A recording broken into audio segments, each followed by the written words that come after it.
It's been the consensus for a while now that Indiana Hoosiers quarterback Fernando Mendoza is going to be the #1 overall pick by the Las Vegas Raiders. It's easy to understand why. He was the Heisman Trophy winner, a national champion, a Big Ten champion, and in a weak quarterback class was clearly the best of the bunch. But a month away from the draft, we're finally entering that season where some of the takes go off the deep end, and ESPN's Dan Orlovsky had some comments that kind of rubbed me the wrong way. It started out with a pretty hot take on Get Up, which isn't the biggest surprise, but he claimed that quarterback Ty Simpson was the #1 quarterback in this class ahead of Mendoza. Normally that's a comment I would have just brushed past, but on Tuesday morning, Orlovsky went on the Pat McAfee show and said this. We boots on the ground saw Fernando through the biggest games, and it's just like everything about him just screams. What biggest games, Pat? Huh? What biggest games? The college football playoffs. They had 6 points through the first 3 quarters in the Big Ten title game. Against Ohio State, look up who their defense is. Look up what that defense is. That's like one of the greatest defenses in the history of football. And then what did he do? Defense. Then what did he do, Dan? The biggest moment. And what did he do, Dan? The biggest court, Charlie Becker. He threw up. I think he. What biggest games? What are we doing? What's going on? I need to make it abundantly clear that I'm not meaning this to bash Orlovsky as a person or an analyst, and frankly, I typically like Orlovsky, especially when he first burst onto the scene at ESPN. It's very clear that he does a lot of the work, and yes, sometimes he has some hot take zags, but I always appreciate the effort and time that he puts into his work. But it's the biggest games comment that bothers me a bit more than just saying that Ty Simpson is QB1. And I'm also going to mention, I don't think there's anything to this theory that because they're the same agency, Orlovsky and Ty Simpson, that Orlovsky's being told to push Simpson. The CAA is the biggest athletic agency in the world. There's so many people there. That's really not a thing that I think they have to worry about. But the fact that he's standing on this take, and that's one of his comments, is what rubbed me the wrong way. So today, to show you how Mendoza played in these biggest games, the Big Ten title and the 3 college football playoff games, we're going to dive into his film to show you why he's the #1 overall pick in today's episode of Best Available.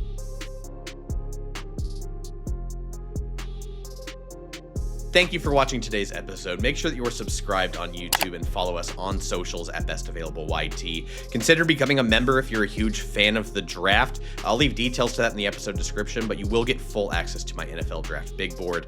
And make sure you're subscribed to stay tuned for Friday. We're going to give our all underrated team for my favorite players that aren't getting enough love at every position. So let's go ahead and dive into this Mendoza tape.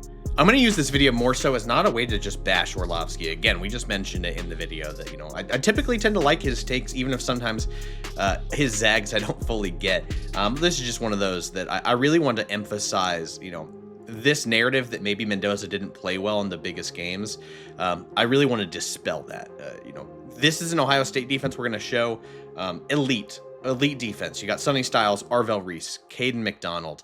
I think Kenyatta Jackson has a chance to get drafted. You've got Davison Igbinosun in the secondary. Lorenzo Styles, Sonny Styles' brother at safety, loaded with elite NFL talent. And, what I want to show is just the level of which he plays, but you're going to see it when we're talking about this and the CFP games. His competitive toughness for a quarterback is elite. It is straight up one of the best I've watched of quarterbacks. It reminds me so much of a guy like, honestly, Ben Roethlisberger, as far as just playing through stuff. I don't know if the playoff run did anything better than showing, him do a great job of that. This is a guy that's just unfazed as things get hard, and I think that's so important for quarterback prospects. So I'm going to walk you through some context for some stuff, and then we're going to go through some other plays in the game for the Hoosiers. Don't have as many clips to show you from the next 2 games, but there is some great composure stuff I wanted to show. Some pretty dominant wins against Alabama and Oregon, and still some awfully nice throws from Mendoza. So this one, what I appreciate, he's a guy that just does so well, against pressure when it's not directly in his face, just to stay composed. We got A-gap pressure here. Kalon Black, who I really, really like, is going to fit this up. And the composure for Mendoza to not panic feeling that A-gap pressure and trusting his running back, who lays a fantastic block, but to stay composed, not drift away from this throw, trust his pocket, step into it, and just feel wide open throw. And maybe it's a little high, but again, Becker's one of those guys that's so comfortable high pointing it. I just love that Mendoza doesn't panic at all, try to bail from the pocket because he feels that A-gap pressure. This is a great job of not only staying composed, but trusting your teammate and knowing that what they're good at. Kalen Black is an ass kicker. And he just does a great job picking the splits up. So I wanted to make sure I mentioned him, but I also just appreciate how composed Mendoza is here to not get rattled from that A-gap pressure, step into the throw, not drift away or bail from the pocket, and find the open post for a touchdown.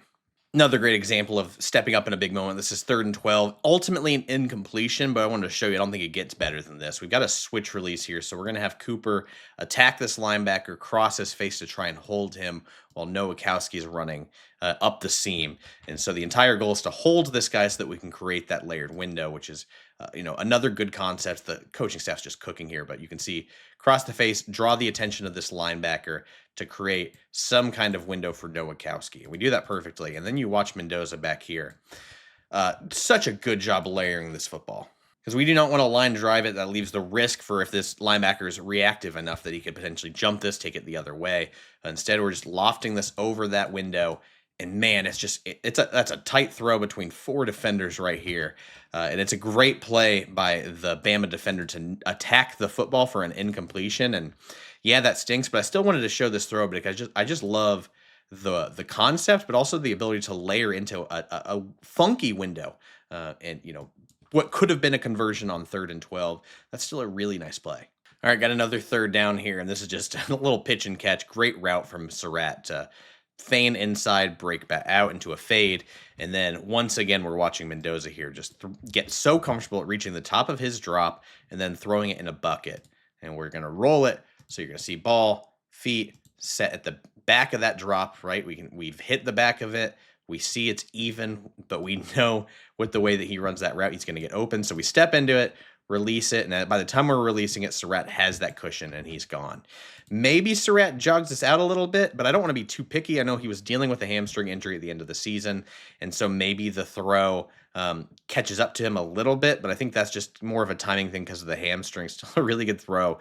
And more than anything, on a 3rd down in the college football playoff, it's just the anticipation to hit the top of the drop, rip that throw. It's a nice catch and touchdown. Another one where I believe he had 3 in this game and then had 5 more against Oregon in this coming week.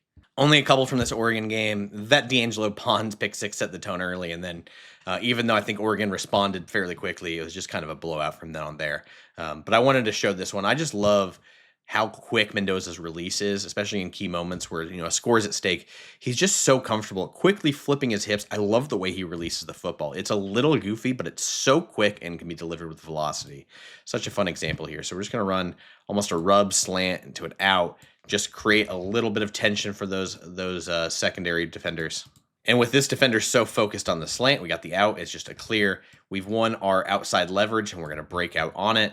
And it's just a nice pitch and catch, hit him in stride, great throw. But I want you to go back and watch just how quickly he gets his feet set for this at the bottom of the screen. It's so many times on the RPO game, and everyone's like, it's an RPO heavy offense and all that. It's like, it's because Mendoza was really good at it. He's really good at, going through the play fake, flipping his hips or just getting his feet set, and then following through on a throw to hit a guy in stride. There's not a lot there, but it's something that shows up time and time again. I could show a billion examples of this throughout the season. Just how quickly after the snap on 1 0-step drops, how quickly he can get that ball out with velocity and placement. I watched this play a few times. On the outside, off the screen, we're just going to have Becker on a go. And what I love is you can just kind of see Mendoza reacting to what he's going to do pre-snap. He's going to send Nowakowski in motion. I want you to watch his eyes. He's watching number 21 here, who is supposed to be the safety that would theoretically be the safety help on that Becker go route. And as we run that motion, you're seeing he's looking right at that safety going, he's moving in, he's buzzing down. We're not going to have that safety help. Dylan Thienemann's over on this side. He's going to have a long way to go to catch up if I run this go route. So he processes that, which I love. Recognizes that on motion, which is what you're supposed to do as a quarterback. Process the new information. This safety's moved over. He's not going to be able to catch up in time because he's too close to the line of scrimmage. So we roll it. He runs the play fake. He's like, okay, I knew this safety was buzzing down. Where's the other safety? He is not going to be in position. He does not immediately pre-snap bail all the way to the other side of the field. So perfect. We're going to keep our eyes neutral, not give anything away. This safety is nowhere close to position. And then we take a look, peek at Becker. Oh, he is wide open. let me throw that deep ball. And then you can see poor Dylan Thieneman is just not in position on this at all. We've won a foot race with Charlie Becker, who's going this way. And then it's just an easy pitch and catch, knowing that he's going to high point that ball and it's a touchdown. But I love watching him process this information with this motion. You don't see it a ton in his game because of all the quick game, RPO, all this. All right, I'm about to roll through a bunch of plays. I just want you to pay attention to Mendoza. We're not going to add too much context to them just so we can get through them really quick. Rolling this one. Ball out. That's a cheap shot. Rolling it again. Blindside pressure. Not picked up. Destroyed. Rolling out the fake. Another cheap shot. Mendoza got him jumping off sides. Is trying to step in and make a play on a free play. Folded. All of this was just in the first half, and I wanted to show you this because I think this context matters for the end of the game in the national championship. Mendoza was pressured 11 times, sacked 3 times, hit on a bunch of others, and then at the end of the game, he just stepped up when it mattered most. And I wanted to show you some of these hits to show you that mental toughness. So many quarterbacks I've watched in my 13 years of doing this would have gotten super happy feet, would have kept bailing the pocket, would have made some erratic throws, and kind of just completely been frazzled by all of this. Not Mendoza. Aggressive fourth down call here for the Hoosiers. We're taking a shot here with Becker at the bottom of the screen. Mendoza, again, feeling that top of the drop, just let it rip, and then let Becker do the rest. The timing on these back shoulder throws throughout the season for Mendoza are uncanny, where he feels the top of his drop. 1, 2, 3, throw. The timing he throws with it, and then just the feel to know that, like, hey, I got to adjust back to this ball, which Becker is excellent at. That chemistry just showed up all year. And the fact you're doing this on 4th and medium is awfully ballsy.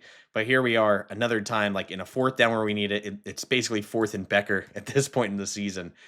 But I love how quickly he just settles into his drop and just lets that rip instead of waiting for a receiver to get open. Just make the throw and trust that they're going to make a play. You can't tell me Mendoza didn't step up in the biggest games when he had what is quite possibly the greatest play in college football playoff history, albeit short span of time for the college football playoffs existence. But 4th down, national championship on the line, and they call quarterback draw. And his vision on this play, when we roll it, feign the pass, take off, follow that lead block. And what I love here is, in theory, he should be following these lead blockers, but he's reading the defensive tackle winning this block by Coogan, and Coogan just has no choice but to kind of just scoop this out and just drive here. The vision from Mendoza to read off that block, and I got to give Coogan credit. You keep rolling this. That is effort. He is falling down on his knees, still just trying to carve out some kind of block, and Mendoza could not do a better job reading it. Cuts off the block, keeps his eyes downfield. Again, we just showed you, he got crunched, destroyed, cheap shotted this whole game. And then he's just lowering his pads here, takes another massive collision. The camera loses him. He somehow stays upright, dives for the end zone. You've seen this play a million times, but I don't know how many times you've seen it showing all the times he got crunched and just hit on shots that should have been flags but weren't. And then to come in on a 4th down with a national championship on the line and throw something like this out there is special stuff. I'm starting to kind of have a comp for Mendoza that's just Rasputin, because this man does not die, even after getting hit like that on the touchdown. His, like, in the adrenaline of a 3rd down, up 3, super late in this game, with a chance to try and ice it at the end of this game. We're facing 3rd down, that press coverage again. His process never rushes. He's going to throw another shot to Charlie Becker at the bottom of the screen, hits the top of that drop, steps into hit, makes the throw, and then just trusts Becker to do the rest. Another back shoulder. It's a crazy catch on 3rd down, but it's another adjust chemistry. The process never changes for Mendoza. Doesn't matter the situation. Any other human being in the world would be, forgiven for being a little jittery on 3rd down, up 3 in the national title game. But you keep seeing this throughout this entire video. That throwing motion never got rushed in all of these situations.